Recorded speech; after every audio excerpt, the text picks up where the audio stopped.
Hello दोस्तों, नमस्कार।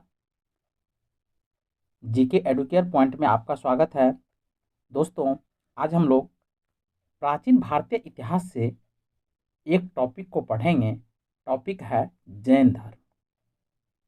यह टॉपिक जो है घटना चक्र से लिया गया है। और चलिए इस टॉपिक में जो महत्वपूर्ण तथ्य दिए गए हैं उन एक एक तथ्यों को देखते हैं। चलिए आरंभ करते हैं। जैन धर्म। जैन धर्म जैन धर्म संस्कृत के जीन शब्द से बना है, यानी जिसका अर्थ होता है विजेता। यानी जीन शब्द से बना है और जीन का अर्थ होता है विजेता। जैन संस्थापकों को तीर्थकर, यानी जैन धर्म के जो संस्थापक थे और जो जो संस्थापक रहे उनका नाम, उनको तीर्थकर कहा जाता था। जबकि जैन महात्माओं को निग्रथ कहा गया है। यानी जैन धर्म के जो संस्थापक थे उनको तीर्थकर कहा गया है और जैन के जो महात्मा थे उनको निग्रथ कहा गया है। जैन धर्म में कुल 24 तीर्थकर माने जाते हैं, जिन्होंने समय समय पर जैन धर्म का प्रचार और प्रसार किया। यानी समय समय पर जैन धर्म का प्रचार प्रसार करके उनका विस्तार किया। ये 24 तीर्थकर जो है वो निम्नलिखित है, जिसमें पहला है ऋषभदेव। इसका दूसरा नाम आदिनाथ भी था। दूसरा है अजितनाथ, तीसरा संभवनाथ, चौथा अभिनंदन, पांचवा सुमतिनाथ, छठा था पदम प्रभा, सातवां था सुपार्श्वनाथ, आठवां चंद्र प्रभा, नौवां पुष्पदंत। इसको सुविधि सुविधि नाथ भी कहा जाता है। 10वां शीतलनाथ, 11वां श्रेयांसनाथ, 12वां वासुपूज, 13वां विमलनाथ, 14वां अनंतनाथ, 15वां धर्मनाथ, 16वां शांतिनाथ, 17वां कुंथुनाथ, 18वां आरनाथ, 19वां मल्लीनाथ, 20वां मुनि सुब्रत और 21वां नमीनाथ, 22वां नमीनाथ या अरिष्ट नेमी और 23वां पार्श्वनाथ एवं 24वां जो अंतिम तीर्थकर थे उसका नाम है महावीर स्वामी। जैन धर्म के प्रथम तीर्थकर ऋषभदेव थे। इनके अन्य नाम ऋषभनाथ, आदिनाथ, वृषभनाथ भी हैं। यानी ऋषभदेव के जो अन्य उसके और भी नाम थे, जिसमें ऋषभनाथ भी थे, आदिनाथ भी कहा जाता था उनको, और वृषभनाथ भी कहा जाता था। ऋषभदेव एवं अरिस्टिनेमी का उल्लेख ऋग्वेद में मिलता है। पार्श्वनाथ जैन धर्म के 23वें तीर्थकर माने जाते हैं। इनका जन्म काशी, यानी काशी वाराणसी को कहा जाता है, वाराणसी में हुआ था। पार्श्वनाथ जो 23वें तीर्थकर थे उनका जन्म उत्तर प्रदेश के काशी, जिनको वाराणसी कहा जाता है, वहां हुआ था। इनके पिता यानी पार्श्वनाथ के पिता अश्वसेन काशी के राजा थे। पार्श्वनाथ को वाराणसी के निकट आश्रम पद उद्यान में ज्ञान प्राप्त हुआ था। यानी वाराणसी में एक पार्क था, उस पार्क का नाम था आश्रम पद, उसी में उसको ज्ञान की प्राप्ति होती है पार्श्वनाथ को। उनका परिनिर्वाण संवेद शिखर, संवेद पर्वत पर हुआ था। पार्श्वनाथ ने अपने अनुयायियों को चातुर्यामा शिक्षा का पालन करने को कहा था। ये 4 शिक्षाएं थी। चातुर्यामा शिक्षा का मतलब है, ये शिक्षा 4 थी: सत्य, अहिंसा, अस्तेय और अपरिग्रह। महावीर स्वामी का जन्म वैशाली के निकट कुंडल ग्राम या कुंडलपुर कहिए में लगभग 599 ईस्वी पूर्व में हुआ था। इनके पिता सिद्धार्थ ज्ञात्रित क्षत्रियों के संघ के प्रधान थे। यानी क्षत्रियों के जो संघ थे उनके प्रधान थे महावीर स्वामी के जो पिता थे। इनके माता का नाम तिरसला था। उसे विदेह दत्ता वैशाली की लिच्छवी गणराज्य के प्रमुख चेटक की बहन थी। यानी महावीर स्वामी की जो माता का नाम था तिरसला, और वैशाली की जो लिच्छवी गणराज्य, वैशाली पर जो लिच्छवी गणराज्य शासन कर रहे थे और उनके प्रमुख थे चेटक, और उसकी बहन थी तिरसला। महावीर स्वामी के बचपन का नाम वर्तमान था। इनकी पत्नी का नाम यशोदा, यानी महावीर स्वामी की जो पत्नी थी उनका नाम यशोदा था, जो कुंडिन्य गोत्र की कन्या था। इससे उन्हें अनुजा यानी प्रियदर्शना नामक पुत्री उत्पन्न होती है। यशोदा से अनुजा, जिनका नाम प्रियदर्शना था, पुत्री का जन्म होता है और प्रियदर्शना की विवाह जमाली के साथ हुआ था। जैन धर्म में पूर्ण ज्ञान के लिए केवल शब्द का प्रयोग किया गया, यानी पूर्ण ज्ञान जब प्राप्त हो जाती है तो जैन धर्म में उसे केवल की प्राप्ति कहा जाता है। महावीर स्वामी को 12 वर्षीय कठोर तपस्या तथा साधना के पश्चात, यानी जब महावीर स्वामी ने 12 वर्ष तक कठोर तपस्या किया, साधना किया, उसके बाद उसे जंभिका ग्राम के समीप, एक जंभिका ग्राम था और उसी गांव के नजदीक में रिजुपालिका नदी था, उसी के तट पर एक साल वृक्ष के नीचे, यानी एक साल वृक्ष के नीचे वो बैठे थे, वहीं पर उसे पूर्ण ज्ञान की प्राप्ति होती है और जिन्हें केवल कहा गया है। ज्ञान प्राप्ति के पश्चात वे कैबलिन यानी आहर्त, योग जीन यानी विजेता तथा निग्रह यानी बंधन रहित कहलाए। जब उसे ज्ञान की प्राप्ति हो गई तो उसे योग माना गया, उसे विजेता माना गया और उसे बंधन रहित यानी मोह माया से छुटकारा उसे मिल जाता है। केवल प्राप्ति के पश्चात महावीर स्वामी ने अपने सिद्धांतों का प्रचार प्रारंभ किया। जब उसे ज्ञान की प्राप्ति हो जाती है तो उनका जो सिद्धांत था उसका उसने समाज में प्रचार प्रसार करना आरंभ कर देते हैं। वैशाली के लिच्छवी सरदार चेटक, जो उनके मामा थे, यानी चेटक की बहन से महावीर स्वामी की शादी हुई थी, तो चेटक जो उनके मामा थे जैन धर्म के प्रचार में मुख्य योगदान दिया। चेटक ने भी जैन धर्म के प्रचार में योगदान देता है। महावीर स्वामी को उनके प्रथम शिष्य जमाली से मतभेद हो गया, यानी महावीर स्वामी के दामाद थे जमाली और प्रथम शिष्य भी थे जमाली, और जमाली से ही उसका मतभेद हो जाता है। मतभेद के कारण क्रिया मान्यकृत सिद्धांत यानी कार्य करते ही पूर्ण हो जाना था, इस मतभेद के कारण जमाली ने संघ छोड़ दिया और जमाली ने क्या किया, महावीर स्वामी के जो संघ थे वो छोड़ दिए और एक नए सिद्धांत बहुरतवाद यदि कार्य पूर्ण होने पर ही पूर्ण माना जाएगा का प्रतिपादन किया। यानी जमाली के द्वारा एक नए सिद्धांत को जन्म दिया गया और जिसका नाम था बहुरतवाद। जैन धर्म में दूसरा विद्रोह जमाली के 2 वर्ष बाद, जमाली जब विद्रोह करता है तो उसके 2 वर्ष बाद तीसगुप्त ने किया था। मखली गौसाल ने आजीवक संप्रदाय की स्थापना करता है। इनका मत नियतिवाद कहा जाता है। नियतिवाद का मतलब होता है जो किस्मत में लिखा है वही होगा, इसे नियतिवाद कहा गया है। इसके अनुसार संसार के प्रत्येक वस्तु भाग द्वारा पूर्व नियंत्रित और संचालित होती है। यानी नियतिवाद में ही कहा गया है कि दुनिया की जितनी भी वस्तु है वो किस्मत से ही नियंत्रित और संचालित होती है, भाग से ही नियंत्रित और संचालित होती है, इसे ही नियतिवाद कहा गया है। 527 ईस्वी पूर्व के लगभग 72 वर्ष की आयु में राजगिरी, जिसको राजगीर भी कहा जाता है, राजगिरी का मतलब राजगीर भी, यानी राजगिरी के समीप स्थित वहीं पर एक पावापुरी नामक स्थान था जहाँ पर महावीर स्वामी ने अपना शरीर त्याग दिया, यानी वहाँ पर उसकी मृत्यु हो जाती है। राजगिरी जो पावापुरी, वहीं पर पावापुरी नामक स्थान पर। आगे बढ़ते हैं। महावीर स्वामी ने 5 महाव्रत की शिक्षा दी। जो है वो 5 महाव्रत उनके क्या थे? पहला अहिंसा, सत्य, अस्तेय, अपरिग्रह एवं ब्रह्मचर्य। ये जो 5 महाव्रत महावीर स्वामी ने दिया था, प्रथम 4 व्रत पार्श्वनाथ के समय से ही प्रचलित थी। इसमें जो 4 था, जैसे अहिंसा, सत्य, अस्तेय और अपरिग्रह, ये पार्श्वनाथ के समय से ही प्रचलन में था, लेकिन महावीर ने इसमें 5वां व्रत ब्रह्मचर्य को जोड़ा था। तो महावीर स्वामी के द्वारा ब्रह्मचर्य को जोड़ा गया। जैन धर्म में गृहस्थों के लिए यानी किसानों के लिए 5 महाव्रत अनुव्रत के रूप में व्यवहृत हुआ है, क्योंकि संसार में रहते हुए इन महाव्रतों का पूर्णतः पालन करना संभव नहीं, इसलिए आंशिक रूप से इनके पालन के लिए कहा गया।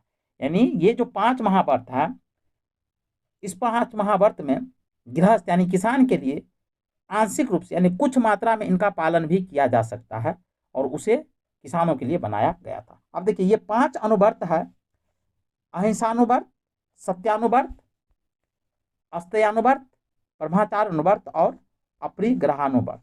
महावीर स्वामी ने वेदों की अपौरुषेयता स्वीकार करने से इनकार कर दिया तथा धार्मिक सामाजिक रूढ़ियों और पाखंडों का विरोध किया। यानी महावीर स्वामी ने समाज में जो रूढ़िवादी विचारधारा थी, पाखंड वाली विचारधारा थी, जो कुप्रथाएं को मानने वाले लोग थे और कहते थे ये परंपरा की चीजें इसे हम नहीं त्याग सकते हैं, इनका उसने विरोध किया। उन्होंने आत्मवादियों और नास्तिकों के एकांतिक मतों को छोड़कर बीच का मार्ग अपनाया। उसने कहा कि मध्यम मार्ग को अपनाना चाहिए, जिसे अनेकांतवाद अथवा स्यादवाद कहा गया है। महावीर स्वामी के अनुसार जो बीच के मार्ग को अपनाएगा उसे अनेकांतवाद कहा गया या उसी को स्यादवाद भी कहा गया है। स्यादवाद को सप्तभंगी एक्सने के नाम से भी जाना जाता है। यह ज्ञान की सापेक्षता का सिद्धांत है।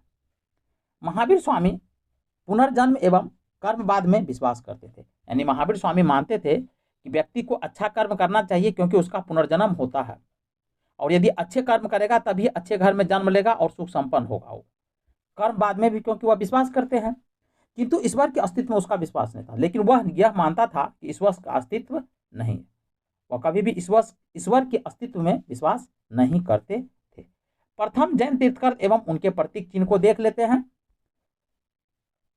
तीर्थकर और प्रतीक चिन्ह। ऋषभदेव का प्रतीक चिन्ह बैल था, अजितनाथ का हाथी था, संभवनाथ का अश्व यानी घोड़ा, पद्म प्रभा का कमल, सुपार्श्वनाथ का साथिया या स्वास्तिक,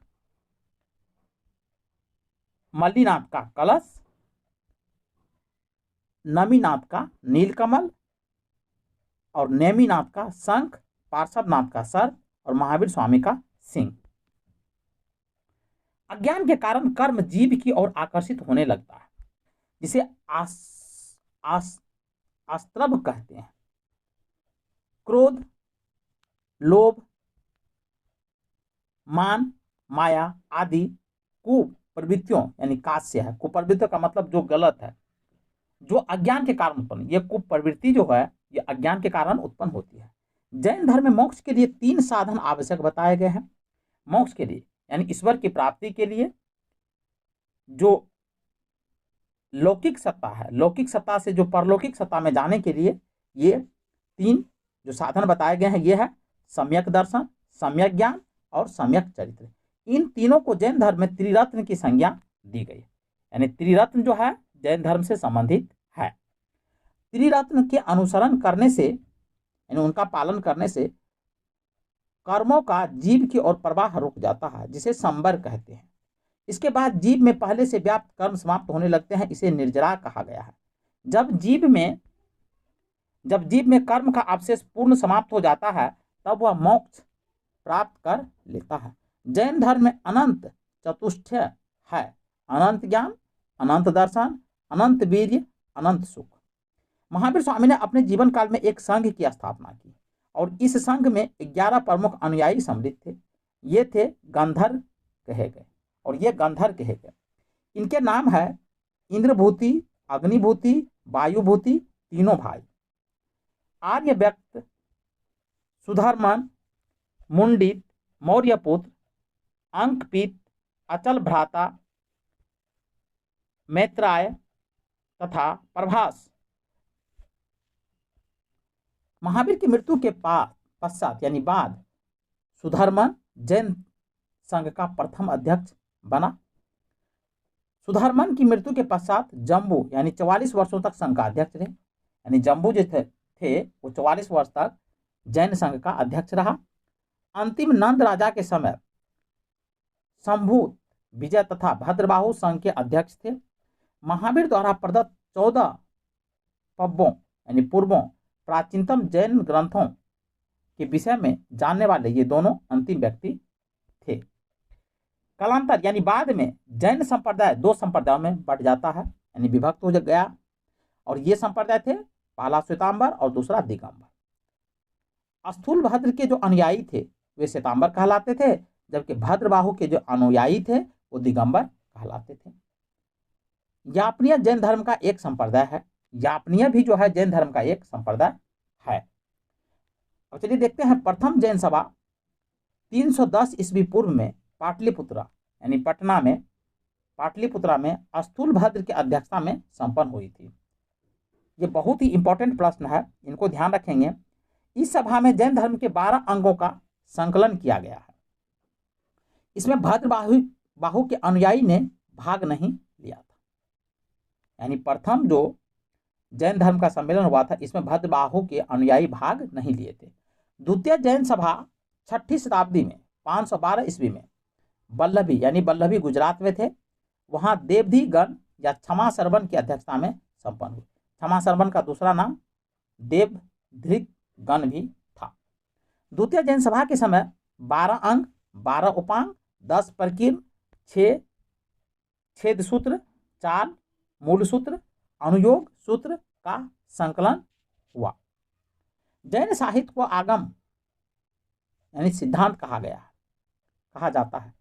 इसके अंतर्गत 12 अंग, 12 उपांग, 10 प्रकीर्ण, 6 छेद सूत्र, 4 मूल सूत्र और 10 प्रकीर्ण सूत्र और 2 चूलिका सूत्र की गणना की जाती है। जैन आगम में 12 अंगों का प्रमुख स्थान है। ये है आयरंग सूत्र, आचारांग सूत्र,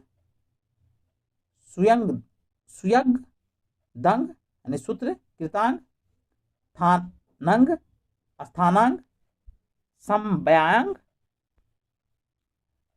भगवई, विहापन्नति यानी भगवती, व्याख्या, प्रगति, न्यायधर्म काहो, ज्ञान धर्म कथा, उपास गदसाओ, उपास कदसा, अतंग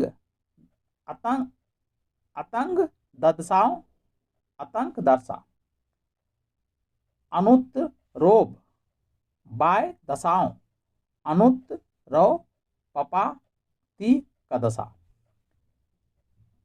पन्हावा रहनाई, प्रश्न व्याकरण, विभाग स्वयं, विभाग सूत्र और दृष्टिवाद। 12 अंगों से संबंधित एक एक उपांग ग्रंथ है। इनमें ब्रह्मांड का वर्णन, प्राणियों का वर्गीकरण, खगोल विद्या, काल विभाजन, मरणोत्तर जीवन का वर्णन आदि का उल्लेख प्राप्त होता है। नीचे 12 उपांग है, इसका नाम नीचे दिया गया है। चलिए आगे बढ़ते हैं। 10 प्रकीर्ण प्रमुख ग्रंथों के परिशिष्ट है। ये है निम्नलिखित है। चौसरण,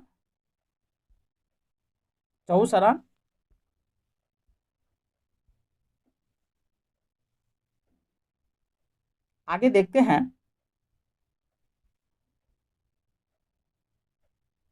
छेद सूत्र की संख्या 6 बताई गई है। इनमें जैन भिक्षुओं के लिए विधि नियमों का संकलन है। 6 छेद सूत्र है जो निम्नलिखित नाम नीचे दिए गए हैं। आगे देखते हैं। मूल सूत्र की संख्या 4 है। इनमें जैन धर्म के उपदेश, विहार के जीवन, भिक्षुओं के कर्तव्य, यम नियम आदि का वर्णन है। 4 मूल सूत्र है जिसका नाम नीचे दिया गया है। 2 चूलिका सूत्र है, नंदी सूत्र और अनुगोधाराई जो एक प्रकार का विश्व कोश है। इनमें भिक्षुओं के लिए आचरणीय बातें लिखी गई है। उपरोक्त सभी ग्रंथ, ये जो ऊपर में जितने ग्रंथ हम पढ़े हैं ये सभी श्वेतांबर संप्रदाय से संबंधित है। दिगंबर संप्रदाय के अनुयायी इनकी प्रामाणिकताओं को स्वीकार नहीं करते, यानी दिगंबर संप्रदाय के जो अनुयायी थे वो इन ग्रंथों की जो प्रामाणिकता है, इन ग्रंथों में जो बातें कही गई है उनको मानने को तैयार नहीं थे। अन्य जैन ग्रंथ एवं उनके रचनाकार देख लेते हैं। कुछ जैन ग्रंथ है, उनके रचनाकार कौन कौन है।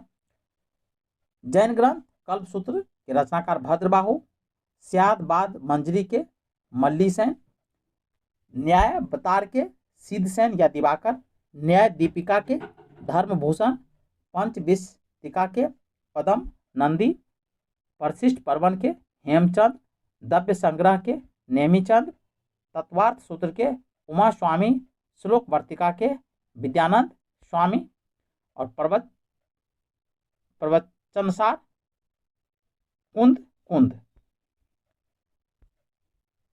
आगे देखते हैं, जैन साहित्य में अशोक के पुत्र संप्रति को जैन मत का संरक्षक बताया गया।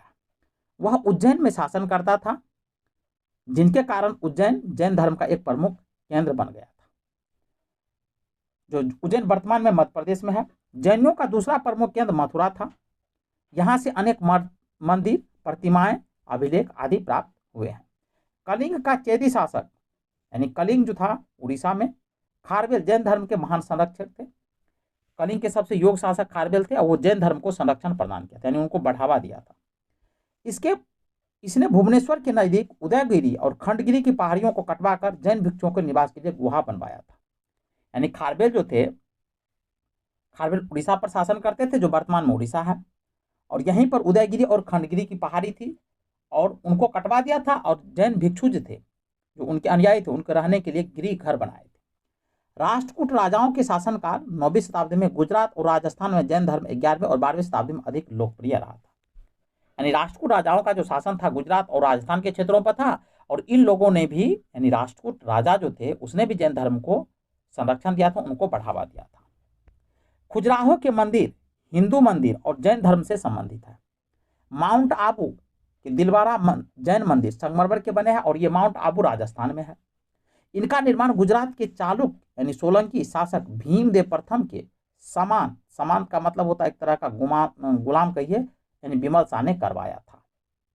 सरबन बेलगोला कर्नाटक राज्य में स्थित है और यह गंग शासक रचमल चतुर्थ पंचमल के शासनकाल में चामुंडराय नामक मंत्री ने लगभग 981 ईस्वी में बाहुबली गोमतेश्वर की विशाल जैन मूर्ति का निर्माण कराया। बाहुबली प्रथम जैन तीर्थकर ऋषभदेव के पुत्र माने जाते हैं। यानी बाहुबली जो थे, वो बाहुबली प्रथम जो जैन तीर्थकर थे और प्रथम जैन तीर्थकर ऋषभदेव थे, उनके पुत्र ही माने गए हैं। महामस्तकाभिषेक जैन धर्म का एक महत्वपूर्ण उत्सव है, यानी त्योहार है। महामस्तकाभिषेक जैन धर्म का एक महत्वपूर्ण पर्व है, जो 12 वर्ष के अंतराल पर कर्नाटक राज्य के सरबन बेलगोला में आयोजित किया जाता है। अब कुछ जैन धर्म के महत्वपूर्ण तथ्य, इसमें जो अंतर दिया गया उनको देखते हैं। हमने पढ़ा कि जैन धर्म को 2 भागों में बांटा था, एक तो था श्वेतांबर और एक था दिगंबर। तो चलिए दोनों में जो अंतर है, मुख्य अंतर है, उनको पढ़ते हैं। श्वेतांबर, इस संप्रदाय के लोग श्वेत वस्त्र को धारण करते थे और दिगंबर संप्रदाय के लोग वस्त्र नहीं पहनते थे, वे नग्न रहते थे। श्वेतांबर इस मत के अनुसार स्त्री के लिए मोक्ष प्राप्ति संभव है और दिगंबर मत के अनुसार स्त्री के लिए मोक्ष संभव नहीं है। श्वेतांबर के अनुसार इस संप्रदाय के लोग ज्ञान प्राप्ति के बाद भोजन ग्रहण करने में विश्वास करते थे, जबकि दिगंबर मत के अनुसार आदर्श साधु भोजन नहीं ग्रहण करता था। श्वेतांबर के अनुसार महावीर स्वामी विवाहित थे, यानी श्वेतांबर कह रहा है महावीर स्वामी की शादी हुई थी, जबकि दिगंबर मत के अनुसार महावीर स्वामी का विवाह नहीं हुआ था। श्वेतांबर के अनुसार 19वें तीर्थकर मल्लीनाथ स्त्री थी, यानी श्वेतांबर कह रहा है कि जैन धर्म के जो 19वें तीर्थकर थे वो मल्लीनाथ थे और वह स्त्री थी, जबकि दिगंबर इसको कह रहा है कि वो स्त्री नहीं थी, वो पुरुष थे। तो चलिए दोस्तों, आज की वीडियो में बस इतना ही। चलिए मिलते हैं फिर किसी नए टॉपिक के साथ। तब तक के लिए जय हिंद,